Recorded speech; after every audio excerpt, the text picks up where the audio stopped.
As your loved one's primary caregiver, you may find yourself continually striving to accommodate changes in their needs and striving to accommodate your personal needs and the needs of others in your life. Communication is essential in meeting these challenges.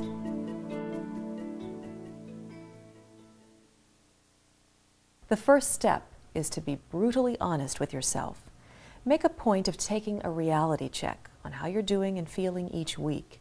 As important as it is for you to communicate honestly with yourself, it's equally essential to remember that appropriate communication with the person receiving your care is the cornerstone of caregiving. You must communicate effectively to provide truly helpful and loving care. Your first step to more positive communication with the patient is to identify and accept your loved one's current physical and mental condition. This can be more difficult than it sounds. Your relationship with the patient may have changed dramatically since their illness began. You may be grieving the loss of the companionship the two of you previously shared, or you may have difficulty adjusting to your loved one's diminished capabilities. Other obstacles can interfere with your ability to communicate effectively with your loved one. These include the patient's mental and behavioral status and hearing, speech, or language problems. Remember, it's essential to always respond calmly and patiently so your loved one won't feel any added sense of frustration or anxiety. Regardless of your situation, don't give up. Continue to search for creative solutions. Whatever the patient's abilities or limitations, try to follow these 10 basic communication guidelines. First, always speak to the patient as an adult in a clear and respectful manner. Also, talk to the patient as if you expect a response. Many patients can understand what you're saying, even if they don't respond. Control the emotional tone of your voice. If you feel frustrated or angry, take a minute to calm down before talking to the patient. Explain in advance the care you're about to perform so the person knows what to expect. Encourage the person to make choices about what to eat, where, or do, even if he or she can only manage very simple decisions. Encourage the patient to express any change in their condition.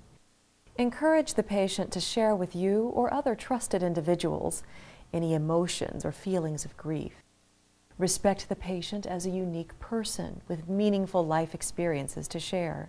Allow the patient to talk about past experiences, even if you've heard the same stories many times before. Ask for the patient's insights and advice. Showing that you value your loved one's opinion makes a positive contribution to their self-worth. Talk about daily events and experiences outside the caregiving situation, even if the person doesn't seem to understand or respond. Another important rule of thumb is to accept the fact that your loved one can only change their behavior if they want to. You cannot force your loved one to adopt a more positive attitude or to become more self-sufficient.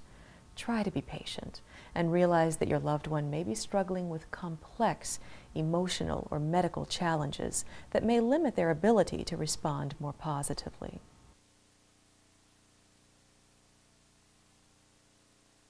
Effective communication with healthcare providers can greatly improve your loved one's care. Never be afraid to ask a question, no matter how silly it may seem. For many caregivers, it's helpful to make a list of questions in advance, so when you're at the physician's office or when a healthcare professional visits your home, you won't forget to ask something important. If the provider is too busy to address all of your concerns at that time, schedule a special consultation session.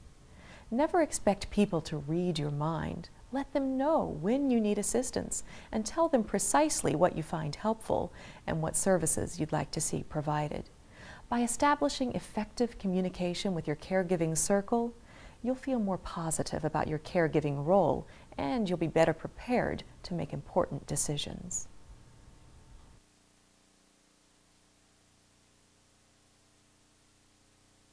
At some point during the caregiving process, the person you're caring for will probably require some kind of medication.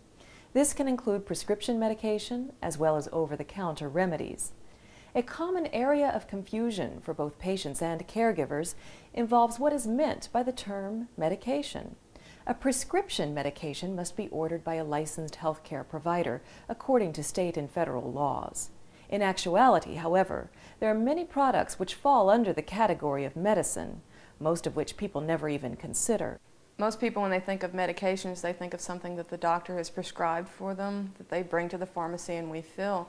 But really you should consider it to be more anything that you put in your body.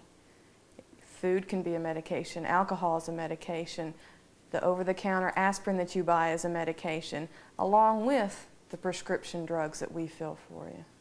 This is why it's so important that before prescribing any medication, all healthcare providers are aware of the patient's complete medical history and of all the medicines your loved one is taking. I think everyone should have a list of all the medications they're taking, what is prescribed by the doctor, have the trade name, have the generic name written down, have the name of the doctor that prescribed it, have the dosage written down. Are they supposed to take it at bedtime? Do they take it before their meals? Do they take it after their meals? 2 times a day, 3 times a day?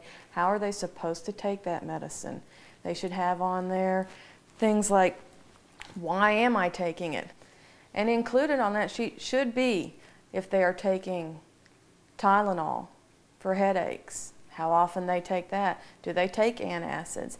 I think if you have a comprehensive list of everything that patient is taking, that gives you a great tool when you're talking to your pharmacist, when you're talking to your doctor, when you're talking to your nurse, to help that patient get the best care.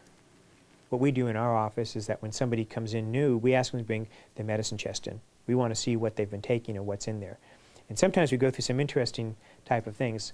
For example, old medicine, a lot of people don't look at the date. Out-of-date medicine can definitely be a harm to someone, especially someone who's immobile and that you're taking care of them for an extended period of time. As you've just seen, it's very helpful to keep a reference list of all the medications your loved one is taking, the dosage, what it's taken for, and when it is taken. This should include not just prescription medicine, but caffeine and alcohol intake, as well as over-the-counter drugs, herbal preparations, and vitamins. There's a large body of evidence to show that vitamins do help. There's also evidence that shows that certain vitamins are better to use in certain illnesses. Now, there is no hard and fast rule of which vitamins to use. My recommendation usually is to take 1 good multivitamin a day. So again, the amount of vitamins that you're taking should also be listed with the medications that you're taking in. In addition to the problems that vitamins can potentially cause in certain patients, over-the-counter products can have a similar adverse effect. A lot of people are now using ibuprofen, they're using naproxen and other types of medications now that are called non-steroidal anti-inflammatory drugs. These are very good drugs to use to help someone with pain or fever. The problem is if the individual is taking aspirin, for example, you wouldn't want to give that with them because aspirin can interact with that non-steroidal. So the amount of medication that's given in a comfort way needs to be addressed, first of all, with the physician, and then with the nurse that may be helping you care for that person. Before the healthcare provider prescribes any medication, it should be explained to you why it's being prescribed and how it should be taken.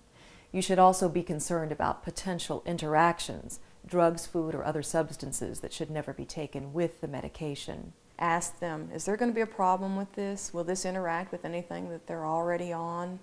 Ask them, do I take it before meals? Do I take it after meals? Do I take it with or without food? Some things you should take with a lot of water. Another essential matter to share with your healthcare provider and pharmacist is whether your patient has ever had any medication-related reactions or side effects. If you don't specifically ask the physician or pharmacist about what side effects to expect, you may overlook a potentially serious situation. Oftentimes, side effects can disguise themselves, so you may not associate the symptom with a specific medication.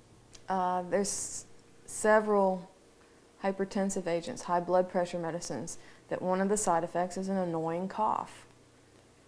Well, how many people think a cough?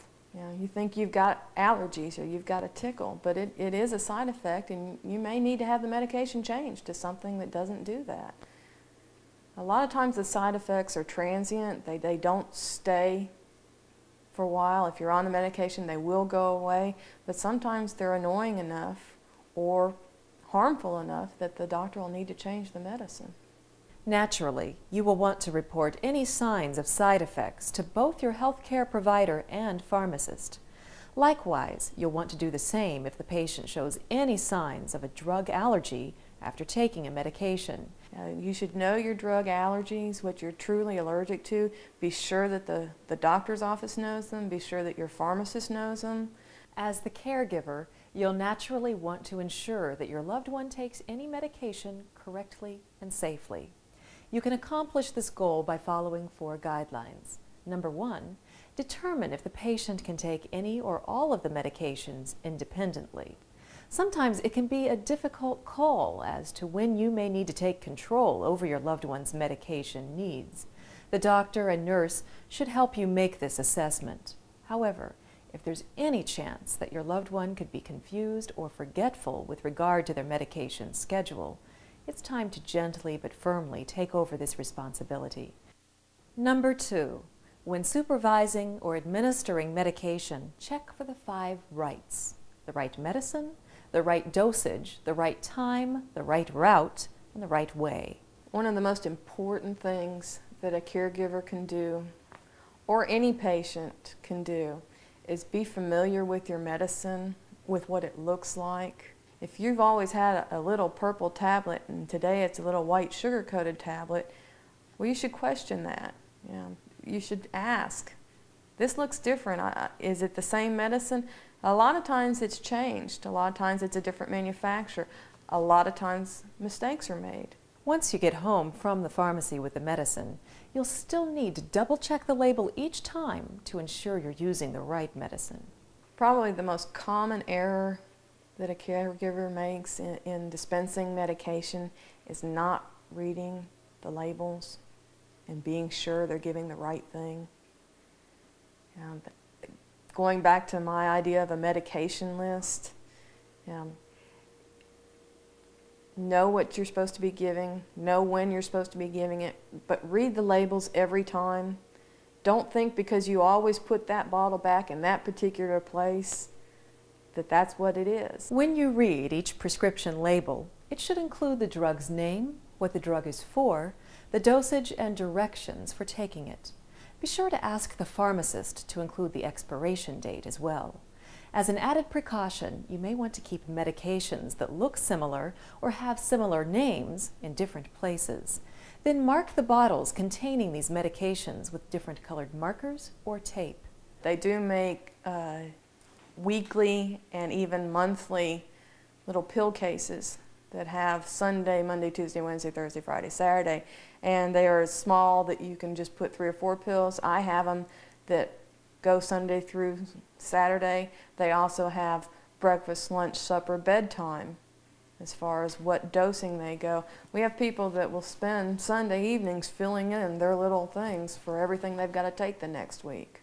It's amazing the number of people that don't read their prescription labels, especially when they're getting refills or it's something I've been on forever. And you see the doctor and he writes a new prescription and he's changed your dosage on it. Or he wants to take your blood pressure's up a little bit, so he wants you to take this 3 times a day instead of twice a day. Or he's up the strength on it. People don't notice, and they should. They should read those labels every time they get them. You want to be sure you're giving the medication by the proper route. This may seem rather obvious, but the fact is medications can be administered in many ways. When giving pills to a patient, be sure to check if the pill has really been swallowed. Some people tend to indefinitely pocket medicine in the mouth. If the patient has difficulty swallowing pills, they can frequently be mixed with an easy-to-swallow food, such as applesauce or ice cream. However, first check with the pharmacist or physician before opening capsules or crushing medication in a food or beverage. There are some foods and beverages which can affect the potency of the drug, whether a pill or otherwise, if they're digested together. Likewise, some pills shouldn't be cut in half, as air can impact their effectiveness. A plastic syringe without a needle can also be used to draw liquid medication from a medicine cup. If the patient can swallow on command, Squirt the medicine into the side of their mouth. Before using topical medications, review the product instructions and wear disposable gloves when applying. Always check with a physician or pharmacist before putting any non-prescription topical medication on a rash or open area. If you're giving an injection or shot at home, you'll need special training. The home health care nurse or other health care provider can teach you how to prepare and administer an injection safely. Do not give an injection until you feel comfortable with the procedure. Sometimes the homebound patient will receive medication directly into a vein, known as an IV, or an intravenous infusion route. Many caregivers can learn to administer and monitor IVs, but only after special training from a healthcare professional. Besides ensuring the right route for the medication, you'll also want to be sure the medication is given at the right time and in the right way. Some drugs, for example, are best taken on an empty stomach or after meals, while some antibiotics shouldn't be taken with antacids. So be sure to ask the physician or pharmacist to clarify any special instructions you should know about the medication. Now that you've taken an in-depth look at administering medication, let's discuss guideline number 3. Prevent medication-related accidents. Accidental or intentional overdosage can be fatal. For that reason, always keep medications safely out of the reach of children, as well as the patient if they're confused or suicidal. A lot of people don't realize that it is a state and federal law that when a prescription is dispensed, we have to put those annoying child-proof lids on top of them. Now, you do have an option. You can request that you get non-child-proof lids or easy open lids, and we're more than happy to do that for our patients. It's true that most people don't realize the potential harm of using a medication that has expired, but in some cases there can be serious side effects. Usually when a medicine is expired, past the manufacturer's expiration date of when they say it is effective, what happens is it just decomposes. It becomes less effective. It's not really harmful. There are some that can be very harmful. They metabolize to harmful products instead of helpful products once they have expired. My rule of thumb when I tell patients is if you've had a medication for a year, it's time to throw it out. Naturally, some medications require monitoring much more closely than others. Insulin is one of these. If you have trouble with your vision, ask the nurse to pre-fill insulin syringes, since the correct dosage is extremely critical for patients with diabetes.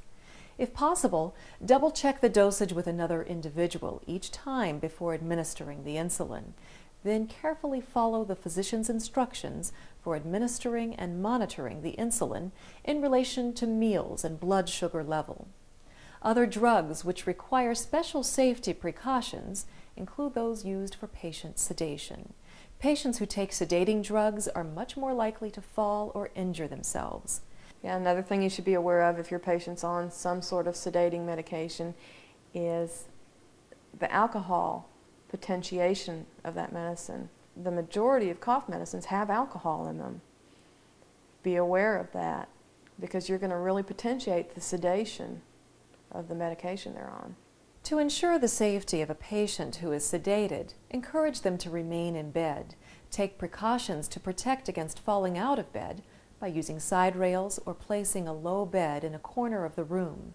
Put a call bell within easy reach and tell the patient to let you know when they need to get up. Last, but certainly not least, is guideline number 4. Monitor the drug closely and report any unusual symptoms or lack of response. To determine whether or not a drug is doing its job, you have to know its intended effect, what the medication is supposed to accomplish, and by when. You will also need to tell a doctor if a regular medication has stopped working. Also, tell the physician if the patient begins re-experiencing symptoms that were previously controlled by the medication, or if the patient isn't seeing signs of relief after an appropriate time frame. And to re-emphasize the point, immediately call the physician if the patient develops signs of a drug allergy. Look for difficulty with breathing, tightness in the chest, a rash, welts or hives, or swelling of the face or lips. Remember, your pharmacist can play just as important a role in the welfare of your patient as the physician does.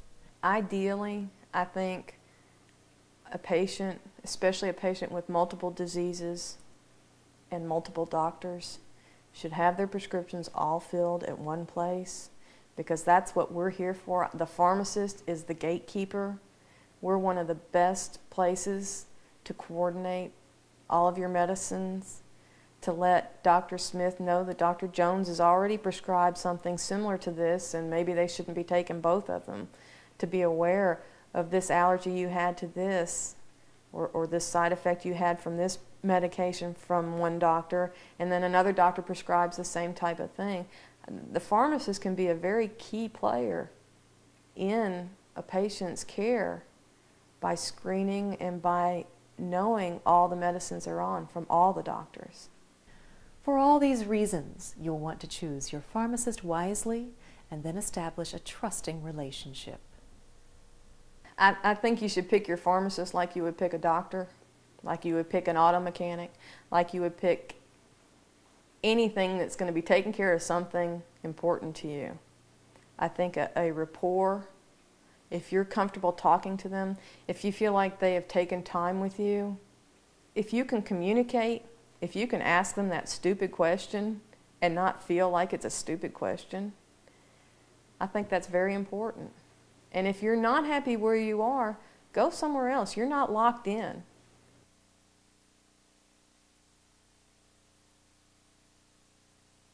An infection happens when a microorganism, usually a virus or bacteria, sets up house in the human body.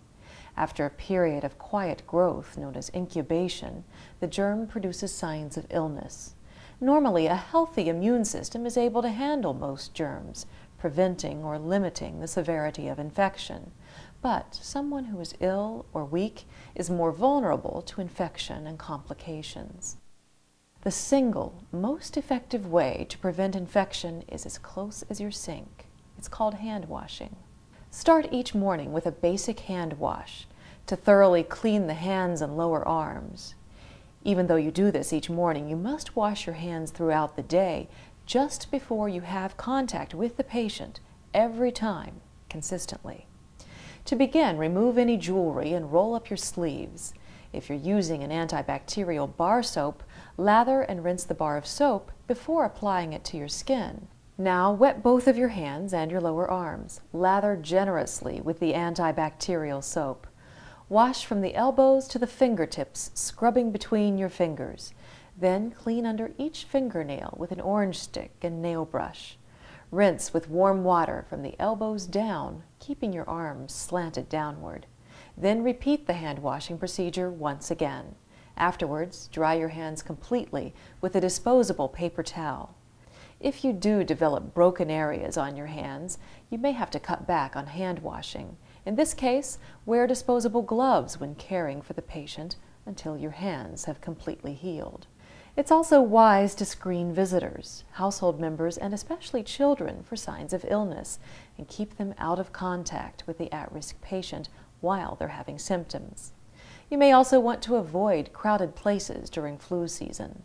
Another area of common concern is housekeeping measures to prevent infection. You may be comforted to know a person is less likely to catch an infection in the home as opposed to the hospital setting. That's because people often develop an immunity to germs in their own homes. There are, however, some basic housekeeping measures that will help reduce the chance of infection. Keep soiled linens and soiled paper products in closed containers. Dispose of soiled incontinence products and dressings each day.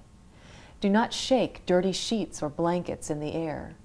Disinfect the patient's wash basin, bedpan, urinal, and bedside toilet as directed by the home health care nurse or physician. There are some things you shouldn't wash in the sink, like soiled clothing or articles contaminated by wound drainage or feces. Use clean washcloths and towels every time you bathe the patient. Always use disposable gloves when touching soiled linens, pads, wound dressings, or clothing. Remove or change the gloves before touching any other area. To remove the gloves without contaminating your hands, first grab the outside cuff of one glove and peel it off the palm of your hand while turning the glove inside out. With the inside-out glove protecting your fingertips, peel off the remaining glove, turning it inside out and encasing the first glove. Dispose of the contaminated gloves in a covered garbage can. Sterile technique and isolation precautions are also used to prevent spread of infection to the patient and to other members of the household. The home health care nurse or physician will teach you any of these techniques that apply to your situation. As the primary caregiver, you're the most likely person to first detect and report the initial signs of infection to the nurse or physician. These include fever, confusion, general feelings of ill health, inflammation, or drainage at a wound site. Many elderly patients do not exhibit the same type of signs of infections that younger ones do. A lot of young individuals will have fever, they'll have a aching feeling. Many times in just older individuals who have a dementia form, they can just show confusion, they can show agitation, and may not even show any other type of infection process. It's also important for caregivers to understand how infection is spread.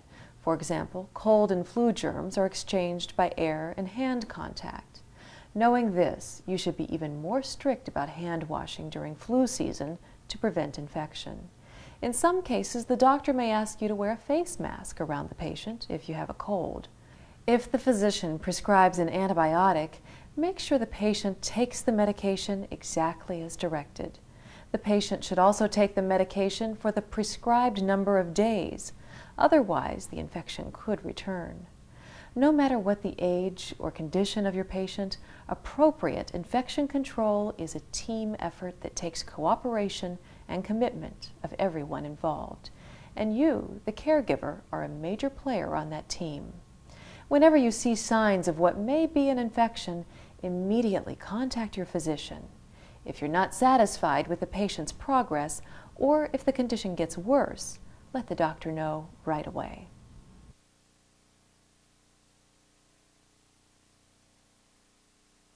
When you hear the word wound, you probably think of an accidental injury, yet caregivers most often care for wounds caused by pressure sores, diabetes, poor circulation, or a surgical procedure. Occasionally, surgical wounds do not heal properly as a result of infection, obesity, or illness. These situations usually require specific wound treatments determined by your healthcare provider.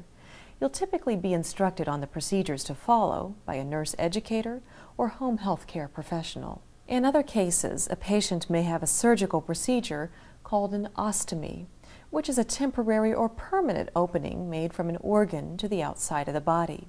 Your healthcare provider should instruct you on the proper care of the ostomy site.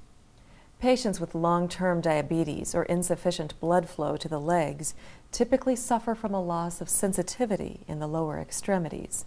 As a result, they can easily get serious foot wounds from their toenails being incorrectly trimmed, their shoes fitting improperly, even from stepping into a bathtub when they're not aware the water's too hot. Because these individuals are especially prone to foot and leg wounds, they should have their feet checked daily for small cuts, blisters, or injuries which they may not have noticed. When these are detected and treated in the early stages, they're usually easier to control. So immediately notify the physician or nurse with initial signs of any skin breakdowns.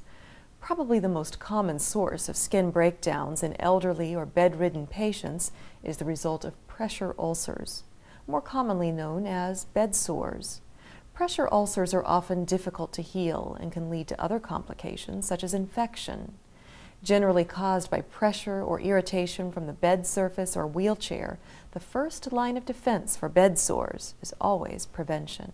Pressure ulcers go from the outside in a cone-shaped area, in that the worst damage is going to be next to the bone where that skin rubs on the bone, pushes on the bone. Pressure sores can be treated by various types of dressings, and a healthcare professional would need to help you decide what to use. But pressure sores don't heal unless all infection is removed. So if there's infection, that needs to be treated before you worry about anything else. Now let's look at the most common factors that put patients at the greatest risk for developing pressure sores. Patients who remain in the same position for extended periods of time tend to develop skin irritations, which eventually break down the skin. Turning or repositioning the patient on a consistent basis is absolutely essential because pressure sores can literally develop within just a few hours. This is why turning bedridden patients should be mandatory every 1 to 2 hours. Another important risk factor for the patient is poor nutrition.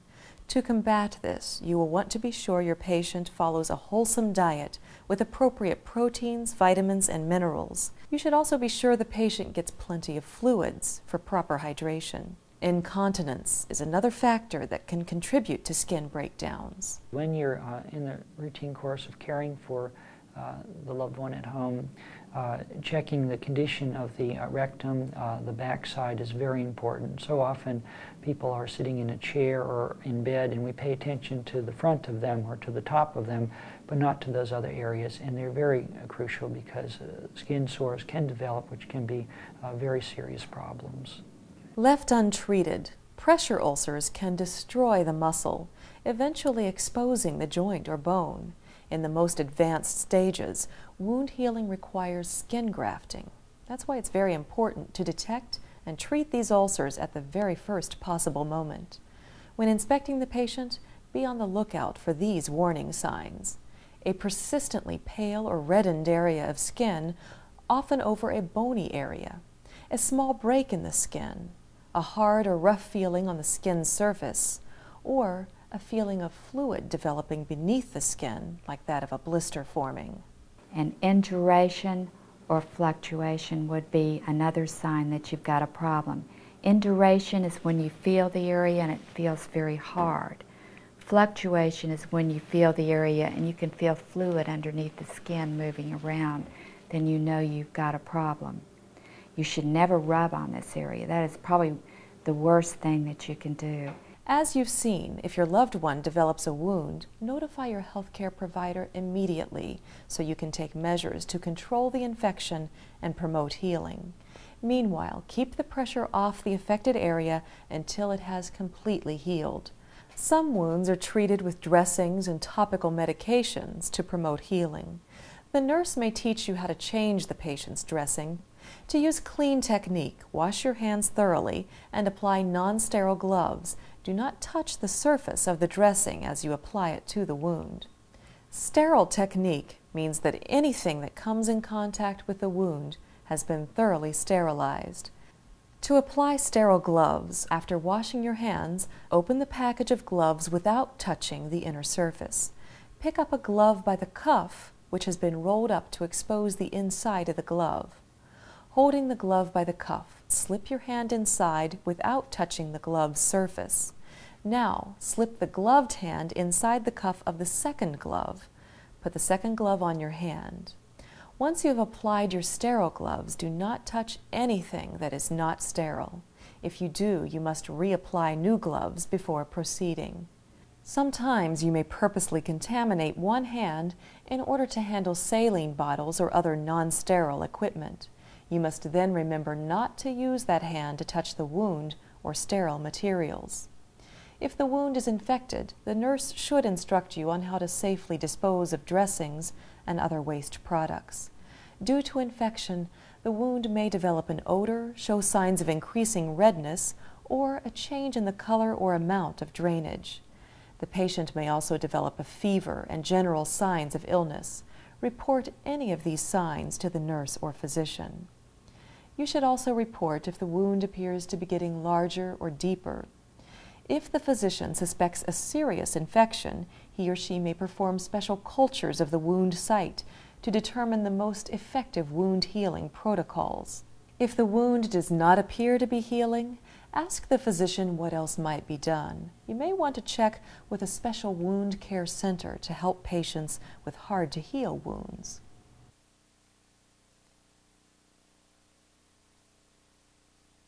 Nutrition plays a vital part in maintaining good health and preventing and treating disease. However, most caregivers soon realize that ensuring adequate nutrition for the patient can be somewhat challenging. But with a little advanced meal planning, good nutrition can easily be incorporated into the daily household routine.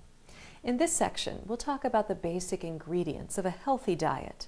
We'll also discuss patients who have special diet needs or face physical or mental challenges that affect their diet or appetite. We'll also talk about tube feeding, including the care and issues associated with it. Fortunately, most patients do well on a normal diet. To provide proper nutrition for those on a regular diet, it's always a good rule of thumb to serve meals from the 4 basic food groups. These include 2 servings of meat, poultry, or protein substitutes like beans or soy products. Also 4 servings of dairy products. By the way, yogurt has active cultures that prevent yeast overgrowth in patients taking antibiotics and those with weakened immune systems. Also 5 to 10 servings of fruit and vegetables, including vitamin C-rich fruit or juice. Remember that fresh vegetables and fruit have more nutritional value than frozen vegetables and fruits. Canned products have the least nutritional value, so whenever you have the choice, always reach for fresh products. And finally, you need 4 servings of bread, pasta, cereal, or other grain products. A healthy diet includes these 4 food groups and will normally contain about 25 to 30% fat. High-fat sources include dairy products, salad dressings, cooking oil, and fatty meats. The diet should include some fats from cold water fish or sunflower and flax oils. Check with your physician or nutritionist about the patient's fat requirements. The average person also needs 8 glasses of water a day, including beverages with meals. To improve nutrition and keep menus interesting, try combining foods from different groups into single dishes. For example, soups, casseroles, or purees can be made from vegetables, bread products, meat, and poultry. Custards can include eggs, ground nuts, cereal, and fruit. And you can make breads or desserts from fruit, cereal, and nuts. The basic food groups provide you with a general blueprint for nutrition. However, in some cases, the physician may order extra calories or a weight-reducing diet for the patient. Extra proteins may be necessary if the patient has a wound or wasting illness. In this instance, protein supplements can be added to foods or beverages. For patients with high blood pressure or heart disease, the physician may order a low-sodium diet or a low-fat diet. People with diabetes require special diets to maintain a stable blood sugar level. If the patient has difficulty chewing or swallowing, the physician may order a soft or liquid diet. Soft diets include foods that require little or no chewing, such as cream soups, custards, scrambled eggs, and soft cooked vegetables and pureed meats. With good education from a nutritionist, dietitian, or nurse educator, and a bit of resourcefulness and practice, you'll find that most special diets need not disrupt your normal lifestyle. They can easily be adapted into your grocery shopping and menu plans. Even when the patient appears to be eating well, you should watch for overt signs of nutritional problems. These include weight loss or gain, low energy, poor wound healing, and dehydration. The patient's blood tests may also reveal signs of a nutritional imbalance. In these cases, the patient will generally require an adjustment in diet, medication, or other measures to improve food intake and digestion. The doctor may order a special liquid supplement based on the person's diagnosis and energy requirements. There's a wide variety of products now on the market. However, always check first with a doctor or nutritionist before giving the patient an over-the-counter liquid nutritional supplement so that you have the professional guidance on what's most appropriate for your patient. Caregivers can also take effective measures to encourage the patient to eat and digest food more properly. The most common eating problems stem from poor appetite and altered mental states, such as confusion. If poor appetite is the problem, try to determine its cause. Sometimes confusion can create feeding problems. Perhaps the patient needs more exercise and fresh air to stimulate hunger. Elderly people frequently begin to lose their sense of taste as they age, so that many foods become indistinguishable one from another. Or for some patients, only highly salty foods or highly sweet foods are appetizing. In some cases, eating can become a control battle between you and the patient. If you suspect this is the case, allow the patient to choose from a wide variety of foods, including some special treats. You might also ask a family member to assist the patient with meals for a time. Try not to put too much emphasis on eating. You might actually heighten the control battle, making your efforts counterproductive. Appetite can also be impacted by nausea. Nausea is often caused by illness, odors, medical treatment, or sometimes even emotions. In many cases, nausea can be alleviated by medication given before meals. It also helps to serve the patient bland, low-fat meals and snacks. At other times, a patient's medications may suppress their appetite. Antidepressants and some cold or allergy medications, for example, can decrease normal desire for food. When this occurs, you can take measures to help stimulate the urge to eat. For example, serve meals in a relaxed social atmosphere or on an attractive tray, restaurant style. Invite friends to dinner or share a special treat with the patient. Or try different recipes and spices to jazz up the menu. To aid digestion, the patient should eat in the sitting position whenever possible. If these efforts are unsuccessful, the physician will sometimes order medications to stimulate digestion. You may find it helps to keep an ongoing nutritional log. Jot down what you serve the patient and what portion the patient actually ate. In this way, you can easily identify favorite foods and estimate the patient's calorie intake. As a caregiver, you may be surprised at how little the patient is actually eating until you record it through your daily log. Otherwise, a dramatic weight loss might be the only other indication that the patient is having nutritional complications. To combat this, serve high-calorie foods rich in protein like milkshakes with honey or frozen yogurt. To prevent dehydration, encourage the patient to drink water throughout the day, as well as with medications and snacks. At mealtime, serve small portions that won't overwhelm the person. You might also try serving 5 or 6 mini meals instead of 3 larger ones. Encourage patients to feed themselves whenever possible. If you must feed your loved one, place small bites on the fork or spoon, but let the person choose the order in which to eat the foods. Or serve finger foods that the person can eat independently. For example, finger sandwiches can be made with whole grain bread and spread with a homemade blend of soft meat, vegetables, and soft cheese that can provide the basics for a complete meal. To prevent choking, encourage the person to chew thoroughly each bite. In some cases, it may be safest to withhold liquids until the person has finished chewing and swallowed the food. In fact, some caregivers even wait until the meal is completed to offer liquids. To enhance mealtime enjoyment, generously praise the patient for eating well. You may also want to stimulate the appetite before mealtime by telling the patient about favorite foods you're preparing.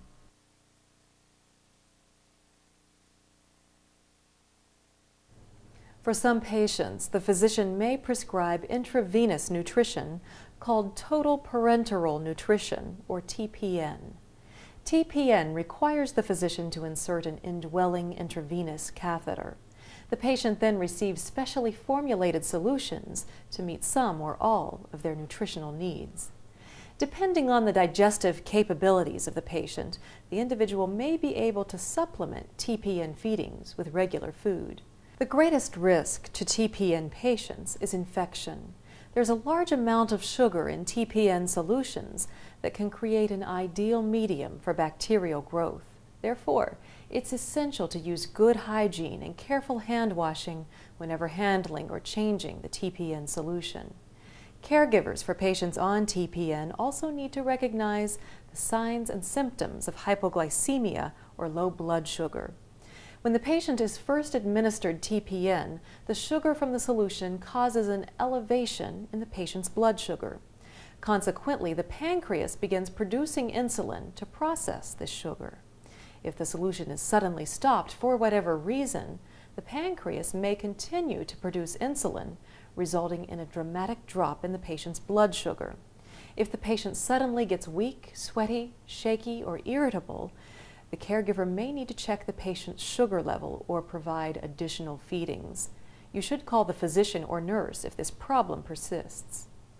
Some patients can tolerate an interruption in feedings easier than others. Another form of supplemental feeding that the physician may order is called tube feeding or enteral nutrition. Tube feedings are often administered through a nasogastric tube inserted through the nose or mouth into the gastrointestinal tract. The nurse helps the patient swallow the tube and secures it to the face with paper tape. The nurse will then teach the patient and/or the caregiver how to check the tape and secure the tube. The patient's nostril will need to be cleaned with a moist cotton swab. Always check with the physician or nurse before applying any ointments to the nasal area if it should become crusty or irritated. In some cases, the physician will surgically insert a more permanent feeding tube into the patient's stomach, known as a gastrostomy tube. If the patient's gastrostomy tube comes out for any reason, immediately call the physician or nurse and follow their instructions. Do not try to reinsert the tube unless you've been specially trained how to do so by a healthcare professional. TPN or enteral treatments are typically prescribed for patients with cancer or AIDS or those who have trouble swallowing or digesting their food. Sometimes the physician will order tube feedings when a patient cannot or will not eat due to altered mental states or psychiatric illness. If your loved one is receiving special nutritional feedings, ask how long the physician expects to prescribe the treatment and any complications that may arise. You should feel satisfied that you have exhausted all other ways to meet the patient's nutritional needs before these measures are undertaken. There are also ethical and legal issues involved in starting and withholding these treatments for patients who cannot decide for themselves. It's important to discuss any concerns you have with the healthcare team and your family. If necessary, consider seeking advice from an attorney about the legal and ethical issues related to these life-sustaining treatments. If your loved one does receive intravenous nutrition, the nurse should teach you how to care for the catheter site. With proper training and practice, you can become adept at administering intravenous nutrition or tube feedings. Do not agree to do so, however, until you feel comfortable with the procedure.